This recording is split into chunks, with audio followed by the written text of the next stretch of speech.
AITA for refusing to go to family events if my mother-in-law keeps inviting my husband's ex. 27 female, married, no kids. For years, my mother-in-law has made things difficult. She clearly dislikes me and constantly throws shade. Here's the kicker. She invites my husband's ex to every family event. Not just holidays, but birthdays, cookouts, the whole 9 yards. And it's not a casual invite. She gushes over her, calls her Jack's favorite, and constantly compares me, coming up short every time. I've brought this up to my husband countless times. He says he'll handle it, but nothing changes. This last Christmas was the final straw. The ex is there, of course, and during gift opening, ML makes a snide remark about how the ex always knew how to pick out the perfect gift, unlike some people. That's it. I snapped. I told my husband it's either me or the ex at family events. He actually picked me. He talked to the ex and his mom, and things got heated. Apparently, my husband got tired of fighting with his mom too, so now we just skip family events if she's going to be there. This has caused some tension with his siblings who think I'm controlling. So, my friends ATA? Am I being unreasonable for refusing to be constantly disrespected in my own marriage? Update. A lot of folks are asking why my husband doesn't put his foot down with his mom. Honestly, he's tried. He's talked to her multiple times, but she guilt trips him and plays the victim. He told me the last fight they had left him feeling drained, so he doesn't want to deal with it anymore. Also, to clarify, we don't completely avoid his entire family. We see his siblings and their families on our own terms, outside of ML-orchestrated events. AITA for refusing to let my ex-wife move in, even though she thinks she owns half. 40M, divorced. My ex-wife, Sarah, wants to move back in with me. Sounds crazy, right?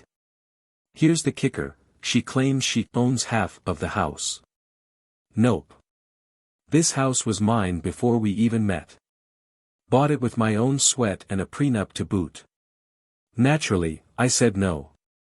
She throws a fit, storms off, and starts telling everyone I kicked her out on the street. Friends, family, even my boss get an earful. Work became a nightmare. I almost got a write-up for unprofessional conduct because of her drama. Thankfully, once everyone calmed down and saw what was really going on, mostly thanks to the prenup, the finger-pointing shifted. Turns out, Sarah's meltdown wasn't about the house, it was about her spiraling out of control again. Apparently, this moving in idea was just another one of her manic episodes.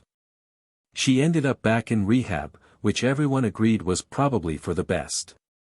Now, things are settling down. My ex is getting help, and I'm finally at peace in my own damn house. But the whole ordeal got me thinking. AITA for refusing to let her move in, even though she claimed ownership.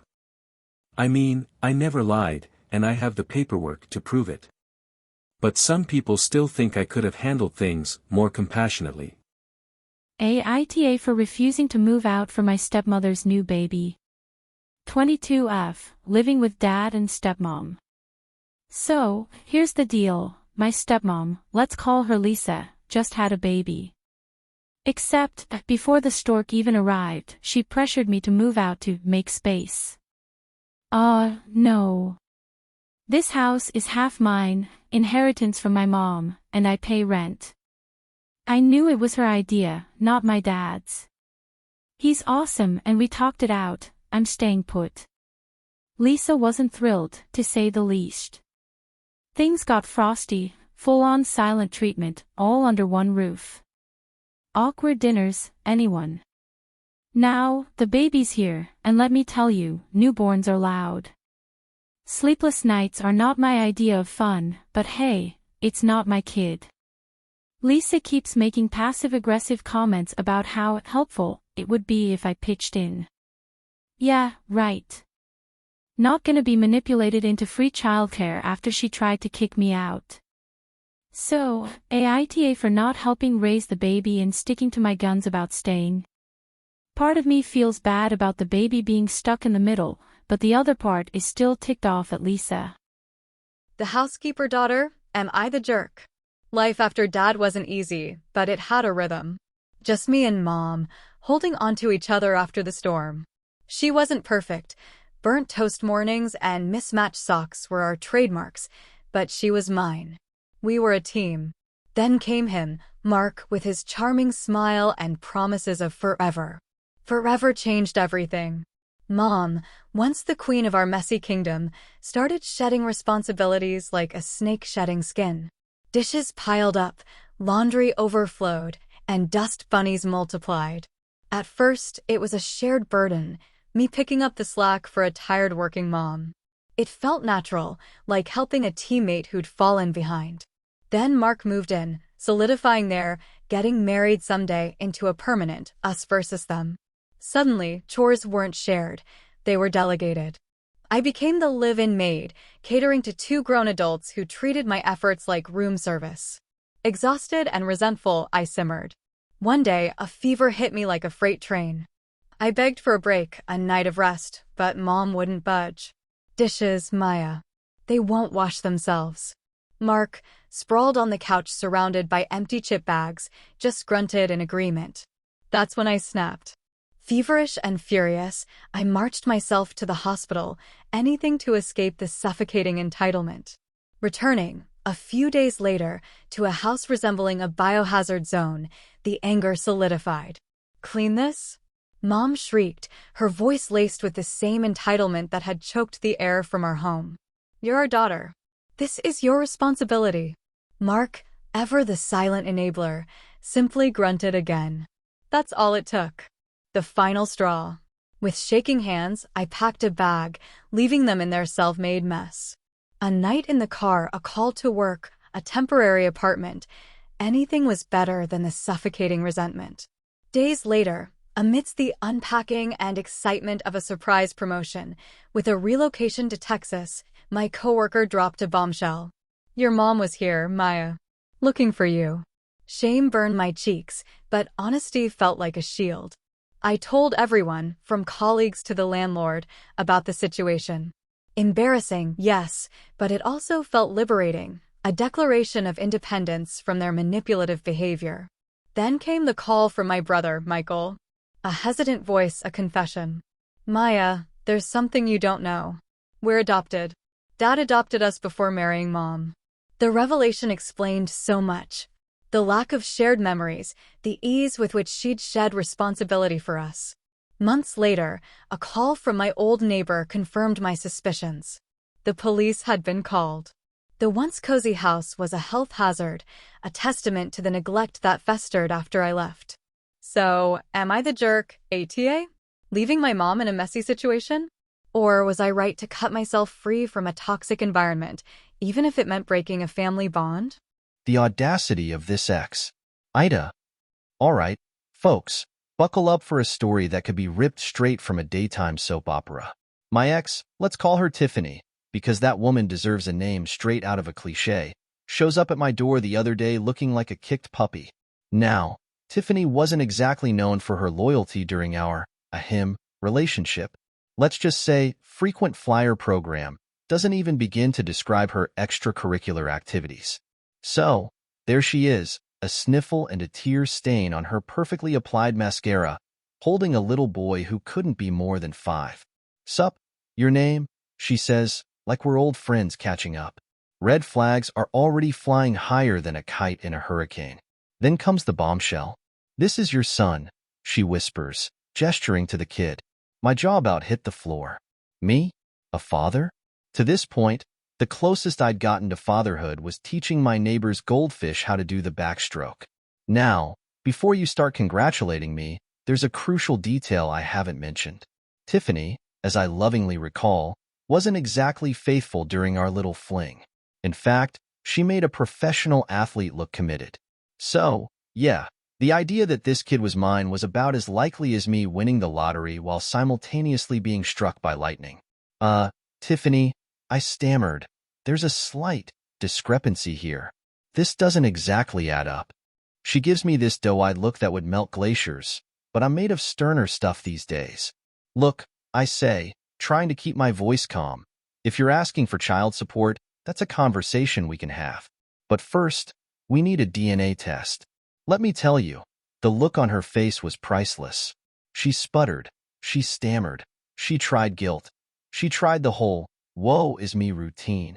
But I held firm. DNA test, or no deal. Turns out, the kid actually belongs to my good buddy, Mark. Apparently, Tiffany, in her infinite wisdom, decided to hit him up for some financial assistance, read, free money, and figured I'd be the easier target. Needless to say, Mark wasn't exactly thrilled when he found out. So, AITA for refusing to just hand over cash without any proof? Or am I well within my rights to be a little skeptical, considering the source? From Orphan to Hole. My foster parents' shocking request. Life for me hasn't exactly been a fairy tale. Bounced around orphanages like a forgotten sock, landed with a foster family a year and a half before I aged out at 18. Let's just say, functional wasn't exactly their strong suit. But I did my time, got a decent job, and eventually clawed my way up to branch manager at a small company. Proud moment, right? Wrong. Enter my foster parents, stage left, with a doozy of a request. Picture this, I'm drowning in paperwork, phone ringing off the hook, when who walks in but my foster mom, Brenda, and her ever-so-charming son, Dale. Now, Dale, bless his heart, isn't exactly star employee material. Let's just say his resume reads more like a rap sheet, with embezzlement a recurring theme. Brenda, all sunshine and fake smiles, gushes about Dale's potential and how much he'd benefit from a high-paying position at our company. High-paying position. Dale? The guy who couldn't manage a lemonade stand without walking off with the petty cash. Yeah, I don't think so. Brenda, I say, trying to be polite, as much as I'd love to help Dale out, I can't just create a position for him. We have a hiring process, qualifications. Before I can finish, Dale puffs out his chest like a preening peacock. Don't worry about that, he snorts, we can handle the qualifications. Uh-huh. Sure you can, champ. My gut did a triple flip, these two were trying to pull a fast one. Look, I say, firmly this time, Dale's history makes him a less than ideal candidate. Brenda's smile falters, replaced by a thundercloud expression. You ungrateful little. She starts, but I cut her off. This isn't about gratitude, Brenda. It's about protecting the company's assets. Let's just say things went downhill from there. Accusations flew like confetti at a wedding, ungrateful, heartless, the whole 9 yards. They stormed out, leaving me fuming and wondering what I'd gotten myself into. The next few days were a nightmare. Brenda started calling my boss, spreading who knows what lies. The whole situation was a swirling vortex of drama. Finally, I decided I'd had enough. Marched straight into my boss's office and laid it all out, the sob story, the embezzlement, the whole kit and caboodle. To my surprise, my boss didn't fire me. He listened patiently, then chuckled. Apparently, Brenda wasn't exactly a stranger to him, seems she'd tried the same stunt with his company a few years back. He assured me he'd handle them, and true to his word, a few days later, Brenda and Dale vanished into the woodwork. As for me, I got transferred to a different branch, a fresh start. Peace and quiet, finally. But here's the thing that's been nagging at me, Reddit, AITA for refusing to give my foster son a job he clearly wasn't qualified for, especially considering his history. Or was I right in protecting the company and myself from their shenanigans? Am Series Episode 2 end here. Thank you for listening. Please like and subscribe.